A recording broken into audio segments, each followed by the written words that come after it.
Welcome to Shri Rajiv Gandhi IAS academy. Friends, இந்த வீடியோவில் நம்ம ஜனவரியிலேருந்து ஜூன் வரை இருக்க முக்கியமான கொஸ்டின்ஸ் தான் பார்க்க போகிறோம். முக்கியமான கரண்ட் அஃபேர்ஸ் பார்க்க போகிறோம். இது பார்ட் 2 வீடியோ. பார்ட் 1 நம்ம ஏற்கனவே போட்டுட்டோம். அது நீங்கள் இன்னும் பார்க்கல அப்படின்னா இந்த வீடியோடைய டிஸ்கிரிப்ஷனில் அந்த வீடியோடைய லிங்க் கொடுத்துருக்கோம், அதை கிளிக் பண்ணி பாருங்கள். ஓகே, ஃபஸ்ட்டு விருதுகள் தொடர்பான கரண்ட் அஃபேர்ஸ் பார்க்கலாம். சர்வதேச புக்கர் பரிசு 2026 எந்த நூலுக்காக வழங்கப்பட்டது?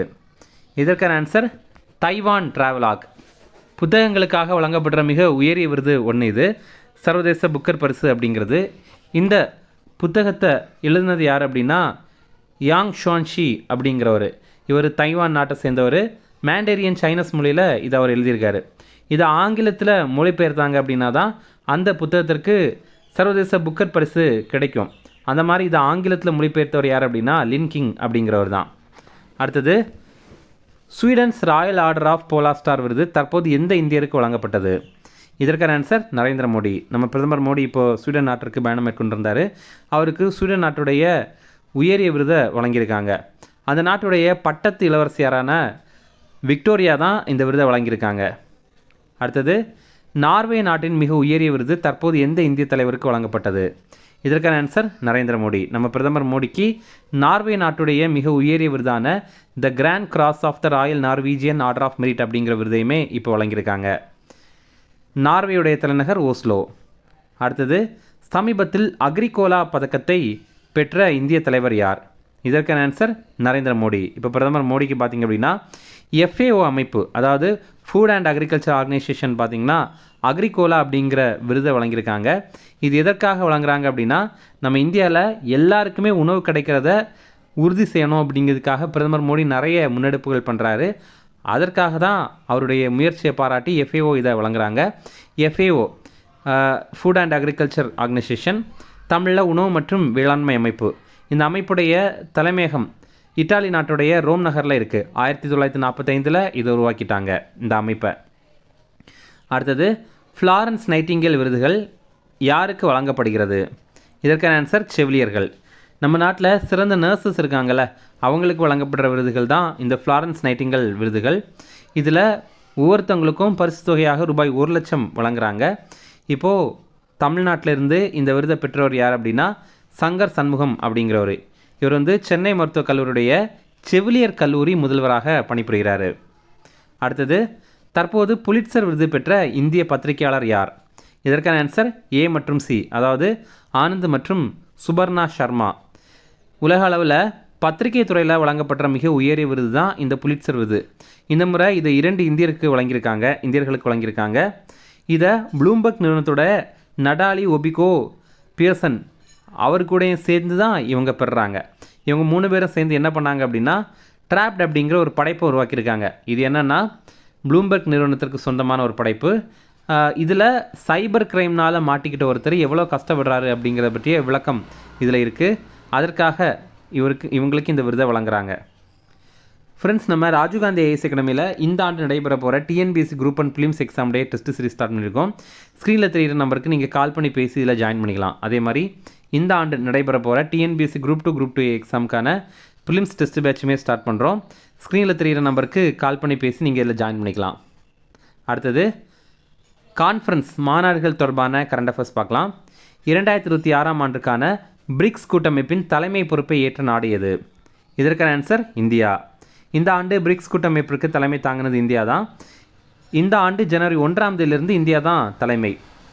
அதனால் பிரிக்ஸ் வெளியுறவுத்துறை அமைச்சர்கள் கூட்டம் புதுடெல்லியில் இப்போ நடைபெற்றது. அடுத்தது, அப்பாயின்மெண்ட்ஸ் தொடர்பான கரண்ட் அஃபேர்ஸ் பார்க்கலாம்.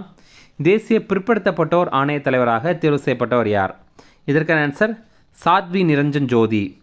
இவங்க இப்போ பார்த்திங்க அப்படின்னா national commission for backward classes இதோடைய தலைவராக நியமனம் செய்யப்பட்டிருக்காங்க.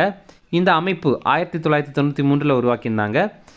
இது அப்புறம் 102வது சட்ட திருத்தம் மூலமாக இதற்கு அரசியலமைப்பு அங்கீகாரம் கிடைத்தது.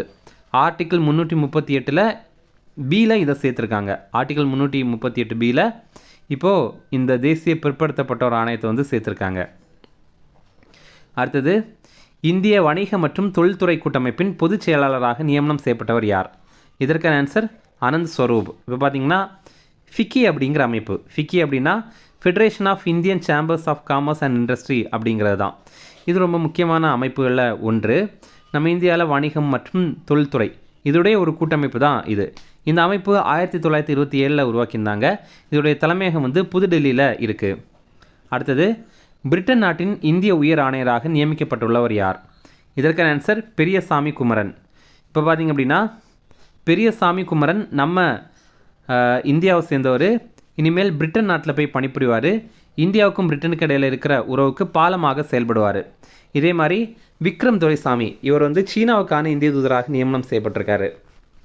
அடுத்தது, மத்திய மாநில அரசுகளுக்கு இடையே உறவுகளை மேம்படுத்த யாருடைய தலைமையில் தமிழக அரசு உயர்நிலை குழு அமைத்தது?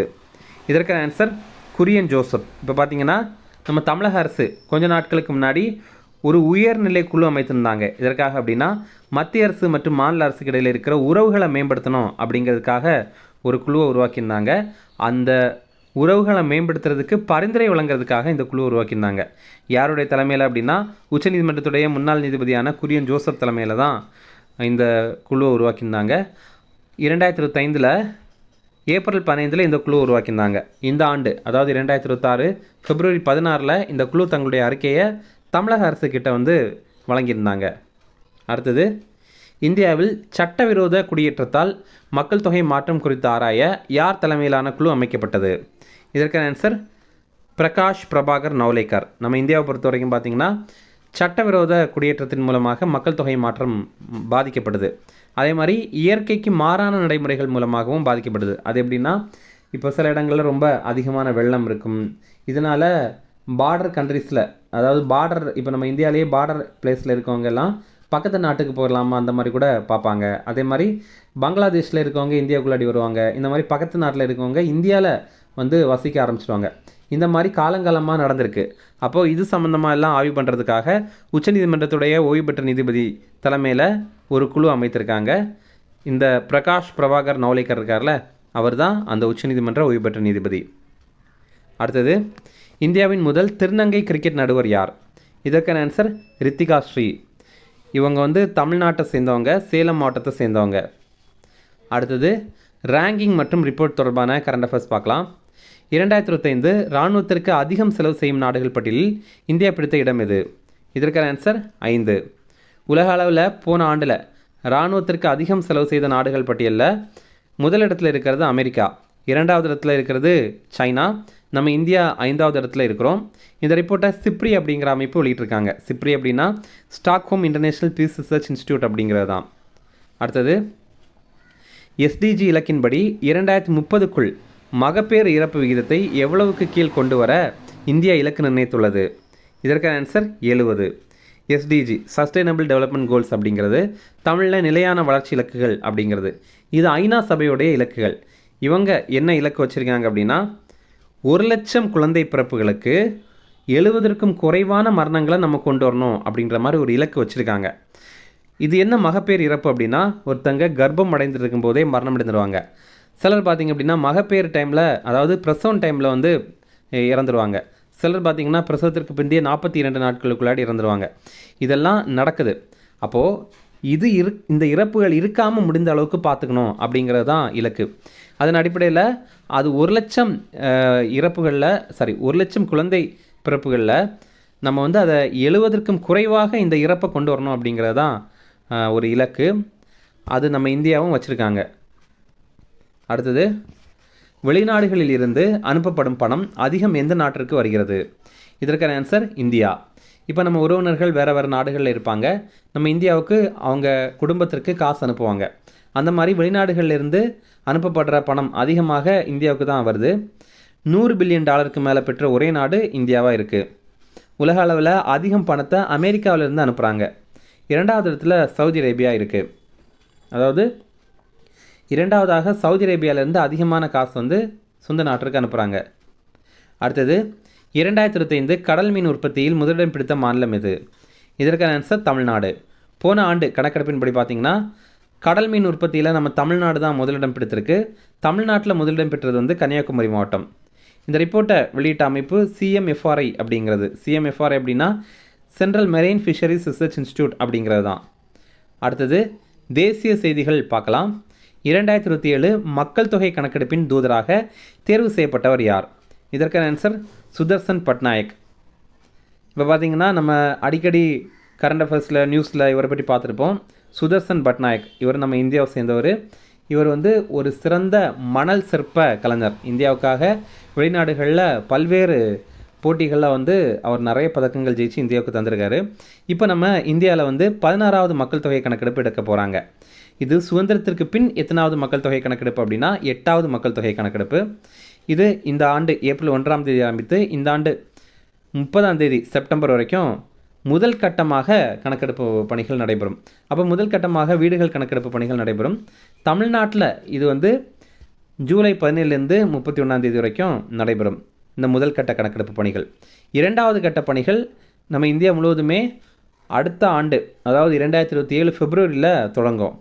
அந்த டைமில் ஜாதிவாரி கணக்கெடுப்பும் சேர்த்து நடத்துவாங்க. மொத்தமாக இதில் 30 லட்சம் பணியாளர்கள் பணிபுரிவாங்க.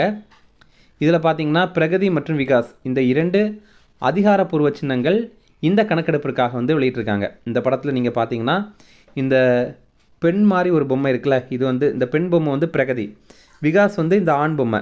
இதை தான் அதிகாரப்பூர்வமான சின்னங்களாக அறிவித்திருக்காங்க. முதல் முறையாக டிஜிட்டல் தொழில்நுட்ப முறையில் நம்ம சென்சஸ் வந்து எடுக்க போகிறாங்க. அதே மாதிரி பொதுமக்களே தங்களுடைய தகவல்களை பதிவு செய்கிறதுக்காக சுய பட்டியலிடல் அப்படிங்கிற வசதியை அறிமுகம் பண்ணியிருக்காங்க. அடுத்தது ஷைன் என்ற செயலியை அறிமுகம் செய்த அமைப்பு எது?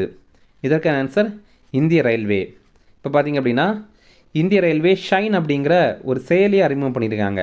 ஷைனுடைய விரிவாக்கம் sexual harassment incident notification for empowerment அப்படிங்கிறது தான்.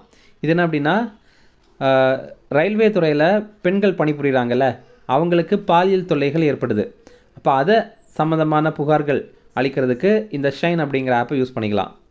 அடுத்தது 2024 கணக்கெடுப்பின்படி இந்தியாவின் மொத்த கருவுறுதல் விகிதம் எவ்வளவாக உள்ளது? இதற்கான ஆன்சர் 1.9. இது என்ன அப்படின்னா இப்போது நம்ம இந்தியாவில் சராசரியாக ஒரு தாய்க்கு 1.9 குழந்தைங்க பிறக்குது. ஆனால் இந்தியாவில் பரிந்துரைக்கப்பட்ட அளவு எவ்வளவு அப்படின்னா ஒரு பெண்ணுக்கு 2.1 குழந்தைகள் பிறக்கணும் அப்படிங்கிறது. இது எப்படி நம்ம புரிஞ்சுக்கலாம் அப்படின்னா ஒரு குழந்தைங்க, அதாவது 10 தாய்மார்களுக்கு சேர்ந்து 21 குழந்தைகள் பிறந்தால் கரெக்டு. ஆனால் இப்போது 10 தாய்மார்களுக்கு சேர்ந்து 19 குழந்தைங்க தான் பிறக்கிறாங்க. அப்போ நம்ம இந்தியாவில் இந்த மொத்த கருவுறுதல் விகிதம் வந்து குறைந்துட்டு தான் இருக்குது அப்படிங்கிறத நம்ம புரிஞ்சுக்கணும். டோட்டல் ஃபெர்டிலிட்டி ரேட், மொத்த கருவுறுதல் விகிதம் அப்படின்னா என்னென்னா இப்போ நமக்கு இந்தியாவில் டெய்லி நிறைய பேர் இறக்குறாங்க, அதே மாதிரி டெய்லி நிறைய பேர் பிறக்கிறாங்க. அப்போது இந்த பிறப்பு இறப்பு விகிதம் இருக்குல்ல, அதுதான் அது. இந்த இறந்தவங்களுக்கு ஏற்ற மாதிரி பிறப்பு அதிகமாக இருக்குது அப்படின்னா தான் நம்ம இந்தியாவில் பாப்புலேஷன் நிலையாக இருக்கும். இல்லை அப்படின்னா அது கொஞ்சம் கொஞ்சமாக சரிஞ்சிடும். இந்த ரிப்போர்ட் வந்து மத்திய அரசுடைய மாதிரி பதிவு முறை அடிப்படையிலானது. அடுத்தது உச்சநீதிமன்ற நீதிபதிகளின் எண்ணிக்கை எவ்வளவாக உயர்த்த மத்திய அமைச்சரவை ஒப்புதல் வழங்கியது? இதற்கான ஆன்சர் 38.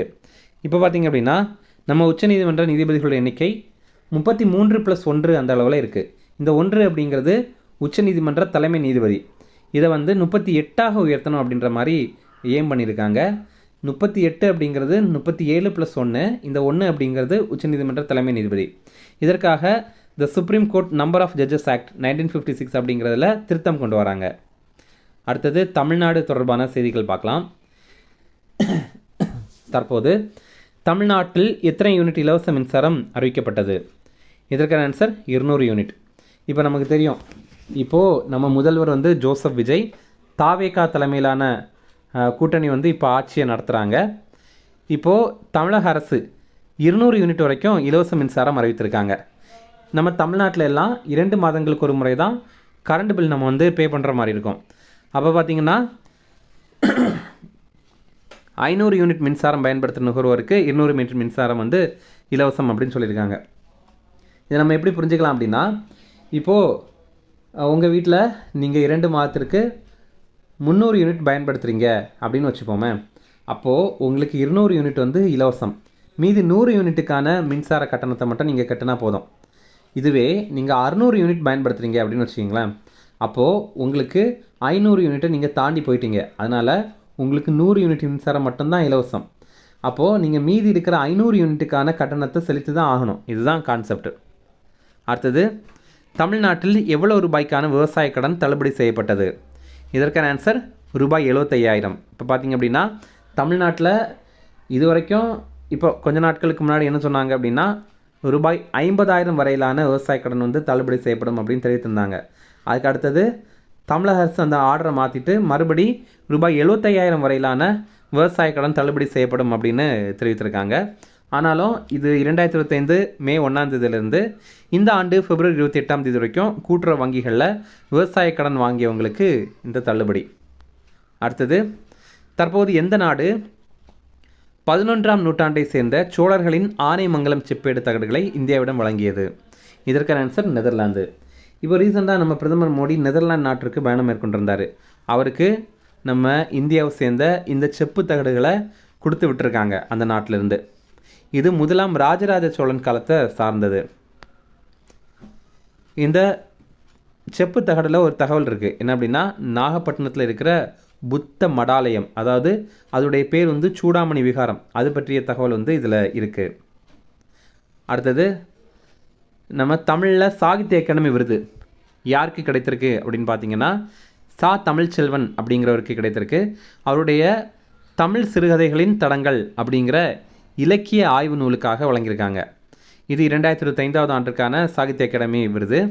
இப்போ பார்த்திங்கன்னா இதை தவிர சாகித்ய அகாடமி அமைப்பு தமிழ்லேயே வேறு சில கேட்டகரியில், அதாவது வேறு சில பிரிவுகளில் விருதுகள் வழங்குறாங்க. அதில் ஒன்று பார்த்திங்கன்னா பால புரஸ்கார் விருது. இது 2025ஆவது ஆண்டுக்கானது. விஷ்ணுபுரம் சரவணன் அப்படிங்கிறவருக்கு வழங்கியிருக்காங்க. இவருடைய ஒற்றை சிறகு ஓவியா அப்படிங்கிற நாவலுக்காக வழங்கியிருக்காங்க. இந்த பால புரஸ்கார் விருது அப்படிங்கிறது குழந்தைகளுக்கு பிடித்தமான சிறந்த புத்தகங்கள் எழுதுகிற எழுத்தாளர்களுக்கு வழங்குவாங்க. அதே மாதிரி யுவ புரஸ்கார் விருது, இது 2025ஆவது ஆண்டுக்கான விருது. இது லக்ஷ்மிகர் அப்படிங்கிறவருக்கு வழங்கியிருக்காங்க. இது வந்து சிறந்த இளைஞர் எழுத்தாளர்களுக்கு வழங்குவாங்க. அதாவது 35 வயதுக்குட்பட்ட எழுத்தாளர்கள் இருக்காங்க அப்படின்னா அவங்களுடைய சிறந்த படைப்புகளுக்கு இதை வழங்குவாங்க. அந்த மாதிரி பார்த்திங்கன்னா லக்ஷ்மிகர் எழுதின கூத்தொன்று கூடிட்டு அப்படிங்கிற சிறுகதை தொகுப்புக்காக அவருக்கு இந்த விருதை வழங்கியிருக்காங்க. அடுத்தது, இந்த ஆண்டு 8 இடங்களில் அகழாய்வு பணிகள் நம்ம தமிழ்நாட்டில் மேற்கொள்கிறதுக்கு மத்திய தொல்லியல் துறை வந்து ஒப்புதல் வழங்கியிருக்காங்க. இப்போ நம்ம எக்ஸாமில் எப்படி கேட்குறாங்க அப்படின்னா, ஒரு தொல்லியல் தளத்தை கொடுத்துட்டு அது எந்த மாவட்டத்தில் இருக்குது அப்படின்னு பொறுத்துக்க கேட்குறாங்க. அதனால் நம்ம வந்து எந்தெந்த இது வந்து எங்கெங்கே இருக்குது அப்படிங்கிறத பார்த்துக்கணும். ஃபஸ்ட்டு பட்டணமருதூர், இது தூத்துக்குடி மாவட்டத்தில் இருக்குது. தென்காசி மாவட்டத்தில் கரிவலம் வந்த நல்லூர் இருக்குது. அப்புறம் கடலூர் மாவட்டத்தில் மணிக்கொல்லை இருக்குது. அப்புறம் விழுப்புரம் மாவட்டத்தில் ஆதிச்சநூர் இருக்குது. இது ஆதிச்சநல்லூர் கிடையாது, ஆதிச்சநூர் அப்படிங்கிறது தான். அடுத்தது கோவை மாவட்டத்தில் வெள்ளலூர் இருக்குது. அடுத்தது சேலம் மாவட்டத்தில் தெங்கனூர் மற்றும் மாங்காடு, இந்த இரண்டுமே இருக்குது. சிவகங்கை மாவட்டத்தில் கீழடி இருக்குது. அங்கே ஏற்கனவே அகழாய்வு பணிகள் நடந்துகிட்ருக்கு. இப்போ 11ஆவது கட்ட அகழாய்வு பணிகளுக்கு மத்திய தொல்லியல் துறை வந்து ஒப்புதல் வழங்கியிருக்காங்க. அடுத்து நாகப்பட்டினம் மாவட்டத்தில் சில முக்கியமான தலங்கள், இதற்கெல்லாம் தொல்லியல் துறை வந்து அகழாய்வு பண்ணுறதுக்கு ஒப்புதல் வழங்கியிருக்காங்க. அடுத்தது மாநில செய்திகள் பார்க்கலாம். இந்தியாவின் முதல் காகிதமில்லா நீதித்துறை எங்கே அமைக்கப்பட்டது? இதற்கான ஆன்சர் சிக்கிம். இப்போது நம்ம உச்சநீதிமன்ற தலைமை நீதிபதியான சூரியகாந்த் அதிகாரப்பூர்வமாக அறிவித்திருக்காரு. என்ன அப்படின்னா, சிக்கிம் மாநிலத்துடைய நீதிமன்றம் முழுவதுமே, நீதித்துறை முழுவதுமே காகிதம் இல்லாத நீதிமன்றமாக அறிவிக்கப்பட்டிருக்கு அப்படின்னு தெரிவித்திருக்காங்க. இதுதான் இந்தியாவுடைய முதல் காகிதம் இல்லாத நீதித்துறை அப்படின்னு சொல்கிறாங்க. அடுத்தது உலக செய்திகள் பார்க்கலாம். ஹார்முஸ் நீரிணை வழியாக வரும் சரக்கு கப்பல்களுக்கு பாதுகாப்பு வழங்கும் அமெரிக்காவின் திட்டத்தின் பெயர் என்ன? இதற்கான ஆன்சர் ப்ராஜெக்ட் ஃப்ரீடம். இப்போது ஸ்ட்ரெய்ட் ஆஃப் ஹார்முஸ், தமிழில் ஹார்முஸ் நீரிணை, இது பார்த்திங்கன்னா இந்த மேப்பில் நீங்கள் பார்க்கும்போது உங்களுக்கு இடம் எங்கே இருக்குது அப்படிங்கிறது தெரியும். இது வழியாக நிறைய கப்பல்கள் வந்து உலகம் முழுவதுமே போவாங்க. நம்ம இந்தியாவுக்கு கூட எரிபொருள் எல்லாமே இதன் வழியாக தான் வருது, மேக்ஸிமம் இது வழியாக தான் வந்துட்டுருக்கு. அப்போது ரீசெண்டாக வந்து இஸ்ரேல் ஈரான் போர் வரும்போது ஈரான் வந்து இது வழியாக எந்த ஒரு கப்பலையுமே அவங்க அனுமதிக்கலை. அந்த வழியாக போகிற கப்பல்களை தாக்குதல் நடத்தியிருந்தாங்க. ஓகேவா? அப்போ இதனால் உலகம் முழுவதுமே எரிபொருள் தட்டுப்பாடு ஏற்பட்டுச்சு. அப்போது இந்த வழியாக போகிற கப்பல்களை தாக்காமல் பாதுகாப்பு வழங்கணும் அப்படிங்கிறதுக்காக அமெரிக்கா ப்ராஜெக்ட் ஃப்ரீடம் அப்படிங்கிறத தொடங்கினாங்க. இது என்னென்னா, இந்த வழியாக போகிற அந்த நாட்டுடைய கப்பல், அதாவது அமெரிக்காவுடைய கப்பல்களுக்கு பாதுகாப்பு வழங்கணும் அப்படிங்கிறதுக்காக இந்த ப்ராஜெக்ட் ஃப்ரீடம் அப்படிங்கிறத தொடங்கியிருந்தாங்க. அதே மாதிரி நம்ம இந்தியா வந்து ஆப்ரேஷன் உர்ஜா சுரக்ஷா அப்படிங்கிற ஒரு ஆப்ரேஷன் தொடங்கியிருந்தோம். இது என்னென்னா, இது வழியாக வர இந்தியாவுக்கு வர சரக்கு கப்பல்களுக்கு பாதுகாப்பு வழங்கணும் அப்படிங்கிறதுக்காக நம்மளும் தொடங்கியிருந்தோம். அடுத்தது உலகின் முதல் மனித உருவ ரோபோ துறவியை அறிமுகப்படுத்திய நாடு எது? இதற்கான ஆன்சர் தென்கொரியா. தென்கொரியாவில் காபி அப்படிங்கிற பேரில் ஒரு மனித உருவ ரோபோவை உருவாக்கியிருக்காங்க. இது ஒரு ரோபோ துறவி. உலகத்துடைய முதல் ரோபோ துறவி எது அப்படின்னா அது இதுதான். தென்கொரியாவுடைய தலைநகரான சியோலில் இருக்கிற ஜோகேசா அப்படிங்கிற கோயிலில் இதை பணியமர்த்தியிருந்தாங்க. அடுத்தது 4 விண்வெளி வீரர்கள் தற்போது எந்த திட்டத்தின் மூலம் நிலவுக்கு சென்றனர்? இதற்கான ஆன்சர் ஆர்டமிஸ் 2 மிஷன். இப்போ பார்த்திங்க அப்படின்னா நாசாவுடைய ஆர்டமிஸ் 2 அப்படிங்கிற திட்டம். இதன் அடிப்படையில் 4 விண்வெளி வீரர்கள் நிலவுக்கு பயணம் மேற்கொண்டிருந்தாங்க. இவங்க நிலவுக்கு பயணத்தை இந்த ஆண்டு ஏப்ரல் 1ஆம் தேதி ஆரம்பித்தாங்க. அப்புறம் திரும்பி எப்போ வந்தாங்க அப்படின்னா ஏப்ரல் 11ஆம் தேதி திரும்பி வந்துட்டாங்க. இது நாசாவுடைய ஆர்டமிஸ் 2 திட்டத்தில் பயணம் மேற்கொண்டிருந்தாங்க. இதில் என்ன ஒரு சிறப்பு அப்படின்னா 53 ஆண்டுகளுக்கு பிறகு இப்போ நிலவுக்கு மீண்டும் மனிதர்கள் பயணம் மேற்கொண்டிருந்தாங்க. முதல் முறையாக நிலவுக்கு மனிதர்கள் பயணம் பண்ண மிஷன் எது அப்படின்னா அப்பல்லோ 11 அப்படிங்கிற மிஷன். 1969 அதை அறிமுகம் பண்ணியிருந்தாங்க. அந்த மிஷன் நடந்தது. அடுத்தது கடைசியாக எப்போ மனிதர்கள் நிலவுக்கு போனாங்க அப்படின்னா 1972 அப்பல்லோ 17 அப்படிங்கிற மிஷன் மூலமாக போயிருந்தாங்க. இப்போ தான் 53 வருஷத்துக்கு அப்புறம் நிலவுக்கு போகிறாங்க. இந்த நிலவு திட்டத்தில் இந்த விண்வெளி வீரர்களுடைய அந்த ஸ்பேஸ் கிராஃப்ட் இருக்குல்ல, அதை விண்ணில் செலுத்தின ராக்கெட் எது அப்படின்னா எஸ்எஸ்எஸ் ராக்கெட் அப்படிங்கிறது தான். இவங்க சென்ற விண்கலத்துடைய பேர் என்ன அப்படின்னா ஓரியன் ஸ்பேஸ் கிராஃப்ட் அப்படிங்கிறது. அந்த ஓரியன் ஸ்பேஸ் கிராஃப்ட் அப்படிங்கிற விண்கலத்திற்கு இன்னொரு பேர் இருக்குது. அது என்ன அப்படின்னா இன்டெகிரிட்டி அப்படிங்கிறது தான். இப்போது யாரெல்லாம் நிலவுக்கு போயிருக்காங்க அப்படின்னா அமெரிக்காவை சேர்ந்த ரீட் வைஸ்மேன், அப்புறம் அமெரிக்காவை சேர்ந்த விக்டர் குளோவர், கனடா நாட்டை சேர்ந்த ஜெர்மி ஹான்சன் மற்றும் அமெரிக்காவை சேர்ந்த கிறிஸ்டினா கோச். இதில் என்ன அப்படின்னு பார்த்தீங்கன்னா இந்த கிறிஸ்டினா கோச் இருக்காங்கல்ல, இவங்க தான் நிலவுக்கு சென்ற முதல் பெண். அதே மாதிரி விக்டர் குளோவர் இருக்கார்ல, இவர் தான் நிலவுக்கு சென்ற முதல் கருப்பினத்தவர். ஓகே, இந்த ஸ்பேஸ் கிராஃப்ட் பார்த்திங்கன்னா 4.06 லட்சம் கிலோமீட்டர் தொலைவை கடந்து நிலவுக்கு போயிருந்தது. அதே மாதிரி இது ரொம்ப தூரமாக ட்ராவல் பண்ணாங்க. இவங்க மிக அதிகமான தொலைவு விண்வெளியில் பயணித்து இந்த குழு இப்போ சாதனையும் படைத்திருக்காங்க. இவங்களுடைய மொத்த பயண தூரம் போயிட்டு வரதெல்லாம் சேர்த்து பார்த்திங்கன்னா 11.2 லட்சம் கிலோமீட்டராக இருக்குது. இப்போது இதில் என்ன ஒரு விஷயம் நம்ம நோட் பண்ணோம் அப்படின்னா இதில் அவங்க நிலவில் தரையிறங்கல்ல, நிலவில் அப்படியே பறந்துட்டு ஸ்பேஸ் கிராஃப்டில் இருந்துகிட்டே தான் அவங்க ஆய்வு பண்ணாங்க. நிலவில் அவங்க தரையிறங்கல்ல. இப்போது மனிதர்களை நிலவில் தரையிறக்கிறதுக்கு நாசா இலக்கு வச்சுருக்காங்க. 2028ஆம் ஆண்டு ஆர்டமிஸ் 3 அப்படிங்கிற திட்டத்தின் மூலமாக அது செயல்படுத்த போகிறாங்க. அதே மாதிரி நாசா நிலவில் நிரந்தர தளம் அமைக்கிற திட்டத்தையும் வைத்திருக்காங்க. 2030க்குள்ளாடி அமைக்கணும் அப்படிங்கிற மாதிரி வச்சுருக்காங்க. இப்போது இந்த 4 பேர் போனாங்கல்ல, இவங்க சில ஆய்வு பண்ணியிருக்காங்க. அது என்னென்ன அப்படின்னு பார்க்கலாம். நிலவுடைய மறுபக்கத்தை 6 மணி நேரம் ஆய்வு செஞ்சாங்க. தரையிறங்காமல் அப்படியே பறந்துகிட்டே பார்த்து ஆய்வு பண்ணாங்க. நிலவுடைய மேற்பரப்பில் விண்கற்கள் மோதுவதனால ஏற்படுற ஒளிப்பிளம்புகளை அவங்க பார்த்துருக்காங்க. விண்கற்கள் மோதியதுனால நிலவில் தரைப்பகுதி அதிர்ந்திருக்கு. அதையுமே இவங்க நோட் பண்ணி சொல்லியிருக்காங்க. இவங்க ஏப்ரல் 11ஆம் தேதி திரும்பி வந்தாங்க. பசிபிக் கடலில் கலிஃபோர்னியாவில், அமெரிக்காவில் கலிஃபோர்னியாவில் பசிபிக் கடல் இருக்குல்ல, அங்கே இவங்க தரையிறங்கியிருக்காங்க. அப்படி இவங்க வரும்போதும் ரொம்ப வேகத்தில் தான் வந்திருக்காங்க. 40,000 km/h அந்த வேகத்தில் வந்திருக்காங்க. இது எந்த அளவு வேகம் அப்படின்னா சவுண்ட் இருக்குல்ல, அதை விட 33 மடங்கு வேகமானது. அடுத்தது ஸ்போர்ட்ஸ் நியூஸ், விளையாட்டு செய்திகள் பார்க்கலாம். 2026 தாமஸ் கோப்பை போட்டியில் இந்தியா பெற்ற பதக்கம் எது? இதற்கான ஆன்சர் வெண்கலம். தாமஸ் கோப்பை போட்டி அப்படிங்கிறது உலகத்திலேயே நடக்கிற ஒரு நல்ல பேட்மிண்டன் போட்டி. அடிக்கடி சென்ட்ரல் கவர்மெண்ட் எக்ஸாமில் இந்த கேள்வி நீங்கள் பார்க்கலாம். தாமஸ் கோப்பை, அதாவது Thomas cup is related to which game அப்படின்ற மாதிரி கேட்டிருக்காங்க. இது ஒரு பேட்மிண்டன் கேம். இது உலக அளவில் நடைபெற பேட்மிண்டன் போட்டி. இது இந்த ஆண்டு டென்மார்க்குடைய ஹார்சன்ஸ் நகரில் இது நடைபெற்றது. இதில் தங்கம் வென்றது சீனா, வெள்ளி வென்றது பிரான்ஸ், வெண்கலம் வென்றது இந்தியா. அடுத்தது கரியர் கோல்டன் மாஸ்டர்ஸ் சாதனையை படைத்த 2வது டென்னிஸ் வீரர் யார்? இதற்கான ஆன்சர் ஜானிக் சின்னர். இப்போ பார்த்தீங்கன்னா முதல் நபர் யார் அப்படின்னா நோவாக் ஜோகோவிச். இது என்ன அப்படின்னா நமக்கு டென்னிஸில் கிராண்ட் ஸ்லாம் போட்டிகள் அப்படிங்கிற பெரிய போட்டிகள் நடைபெறும். ஒவ்வொரு ஆண்டும் 4 கிராண்ட் ஸ்லாம் போட்டிகள் நடைபெறும். நம்ம இந்த வீடியோலேயே அப்புறமா பார்க்கலாம். அந்த 4 கிராண்ட் ஸ்லாம் போட்டிக்கு அப்புறம் டென்னிஸில் மிகப்பெரிய போட்டி எது அப்படின்னா அது ஏடிபி மாஸ்டர்ஸ் 1000 அப்படிங்கிற போட்டி தான். ஒவ்வொரு வருஷமும் 9 போட்டிகள் இந்த ஏடிபி மாஸ்டர்ஸ் 1000 அப்படிங்கிற போட்டி வந்து நடைபெறும். இப்போது கரியர் கோல்டன் மாஸ்டர்ஸ் அப்படின்னா யாருன்னா, தன்னுடைய வாழ்நாளில் இந்த 9 போட்டிகள்லையும் யார் ஜெயிக்கிறாங்களோ அவங்க தான். இவங்க ஒரே வருஷம் நடக்கிறதுல ஜெயிக்கணும்னு கிடையாது. வேறு வருஷத்தில் நடந்தது எல்லாத்தையும் ஜெயித்தாலும் பரவாயில்ல. அவங்க 9ஐயுமே ஜெயிச்சிருந்தாங்க அப்படின்னா அவங்கள வந்து கரியர் கோல்டன் மாஸ்டர்ஸ் அப்படின்னு சொல்லுவாங்க. இது வரைக்கும் நோவக் ஜோகோவிச் மட்டும்தான் இந்த சாதனையை படைத்திருந்தார். ஆனால் அதில் என்ன ஒரு விஷயம்னா, தன்னுடைய 34 வயதில் தான் அவர் அந்த சாதனையை படைத்திருந்தார்.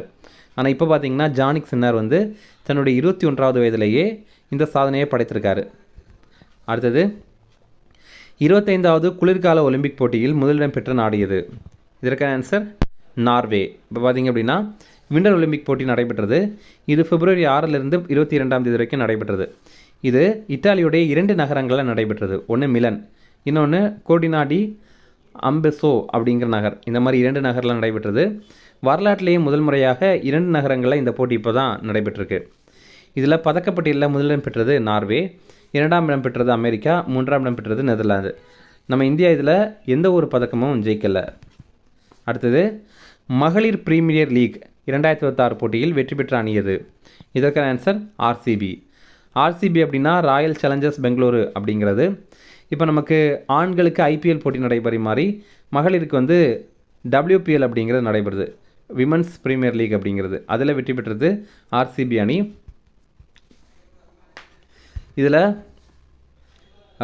இந்த இறுதிப் போட்டி எங்கே நடைபெற்றது அப்படின்னா குஜராத்தில் வதோதராவில் கோடம்பி ஸ்டேடியத்தில் தான் நடைபெற்றது.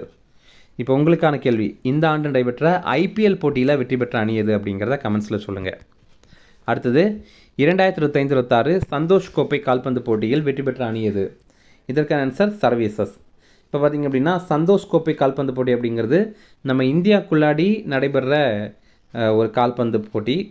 இதில் சர்வீசஸ் அணி தான் வெற்றி பெற்றிருக்காங்க இந்த முறை. சர்வீசஸ் அணி அப்படிங்கிறது இந்திய இராணுவத்துடைய அணி. இறுதிப் போட்டி அஸ்ஸாமுடைய தஹுகானா அப்படிங்கிற பகுதியில் தான் நடைபெற்றது. அடுத்தது இந்தியாவில் முதல் முறையாக ஒமேகா பால் என்ற புதிய விளையாட்டை அறிமுகம் செய்த நிறுவனம் இது? இதற்கான ஆன்சர் ஐஐடி மெட்ராஸ். இப்போது ஒமேகா பால் அப்படிங்கிறத ஐஐடி மெட்ராஸ் வந்து அறிமுகம் பண்ணியிருக்காங்க. இது வந்து 3 அணிகள் விளையாடுற கால்பந்து போட்டி. பொதுவாக கால்பந்தில் 2 அணிகள் மட்டும்தானே விளையாட முடியும். ஆனால் இது 3 அணிகள் விளையாடுற கால்பந்து போட்டி. அடுத்தது நம்ம பார்த்துருந்தோம் கிராண்ட் ஸ்லாம் போட்டிகள், டென்னிஸ்லேயே 4 பெரிய கிராண்ட் ஸ்லாம் போட்டிகள் இருக்குது அப்படின்னு. அது என்னென்ன, அதில் இதெல்லாம் நடந்திருக்கு அப்படிங்கிறத பார்க்கலாம். ஒவ்வொரு வருஷத்துலேயும் 4 கிராண்ட் ஸ்லாம் போட்டிகள் நடைபெறும். முதல்ல ஆஸ்திரேலியன் ஓப்பன் அப்படிங்கிறது நடைபெறும். இரண்டாவதாக ஃப்ரெஞ்சு ஓப்பன் அப்படிங்கிறது நடைபெறும். இந்த ஃப்ரெஞ்சு ஓப்பன் இருக்குல்ல, இதற்கு இன்னொரு பேர் இருக்குது, அது ரொலான் கேரோஸ் அப்படிங்கிறது தான் இதில் இருக்குல்ல, அதுதான். மூன்றாவதாக பிரிட்டனில் வந்து விம்பிள்டன் அப்படிங்கிற போட்டி நடைபெறும். 4வதாக அமெரிக்காவில் யூஎஸ் ஓப்பன் அப்படிங்கிற போட்டி நடைபெறும். இந்த 4லையுமே இப்போ 2 வந்து நடைபெற்று முடிந்தது. இந்த ஆஸ்திரேலியன் ஓப்பனும் ஃப்ரெஞ்சு ஓப்பனும் நடைபெற்று முடிந்தது. அதில் யாரெல்லாம் வெற்றி பெற்றிருக்காங்க அப்படின்னு பார்க்கலாம். ஆஸ்திரேலியன் ஓப்பன் டென்னிஸ் போட்டி, இது ஆடவர் பிரிவில் வெற்றி பெற்றது ஸ்பெயின் நாட்டை சேர்ந்த கார்லோஸ் அல்கராஸ். மகளிர் பிரிவில் வெற்றி பெற்றது கஜகஸ்தான் நாட்டை சேர்ந்த எலனா ரைபாக்கினா. இந்த போட்டி ஆஸ்திரேலியாவுடைய மெல்போர்ன் நகரில் தான் நடைபெற்றது. அடுத்தது 2வதாக ஃப்ரெஞ்சு ஓப்பன் டென்னிஸ் போட்டி நடைபெற்றது. இதற்கு இன்னொரு பேர் இருக்குது, ரொலான் கேரோஸ். இதில் இந்த போட்டி பிரான்ஸ் நாட்டுடைய பாரிஸ் நகரில் நடைபெற்றது. மகளிர் ஒற்றையர் பிரிவில் வெற்றி பெற்றது மிர்ரா ஆண்ட்ரீவா அப்படிங்கிறவங்க. மிர்ரா ஆண்ட்ரீவா வென்ற முதல் கிராண்ட் ஸ்லாம் பட்டம் இது. இவங்க ரஷ்யா நாட்டை சேர்ந்தவங்க. ஆடவர் ஒற்றையர் பிரிவில் வெற்றி பெற்றது அலெக்சாண்டர் சரோவ். இவர் ஜெர்மன் நாட்டை சேர்ந்தவர். முதல் முறையாக இவரும் கிராண்ட் ஸ்லாம் போட்டியில் இப்போ தான் வெற்றி பெறாரு. அடுத்து லாஸ்ட்டாக ஒரு எக்கனாமிக்ஸ் நியூஸ் இருக்குது, அதை பார்த்துடலாம். 2025-26 தமிழ்நாடு பொருளாதார ஆய்வறிக்கைப்படி தமிழ்நாட்டின் பொருளாதார வளர்ச்சி என்ன? இதற்கான ஆன்சர் 11.19%. இப்போ பார்த்திங்கன்னா நம்ம தமிழ்நாட்டுடைய பொருளாதார வளர்ச்சி இது வந்து மாநில திட்டக்குழு எவ்வளவுன்னு சொல்கிறாங்க அப்படின்னா 11.19% அப்படின்னு சொல்கிறாங்க. மாநில திட்டக்குழு தான் இந்த ஒரு அறிக்கையை வெளியிட்டிருக்காங்க. மாநில திட்டக்குழுடைய செயல் துணைத் தலைவராக இப்போ இருக்கிறவர் ஜெயரஞ்சன் அப்படிங்கிறவர். அவ்வளோதான் ஃப்ரெண்ட்ஸ். இந்த வீடியோ பிரச்சனை கண்டிப்பாக லைக் பண்ணுங்கள், நம்மளுடைய சேனலுக்கு சப்ஸ்கிரைப் பண்ணிச்சிங்க, உங்கள் நண்பர்களுக்குமே ஷேர் பண்ணுங்கள். கண்டிப்பாக இது அவங்களுக்கும் மேலே தான் இருக்கும். தேங்க்யூ.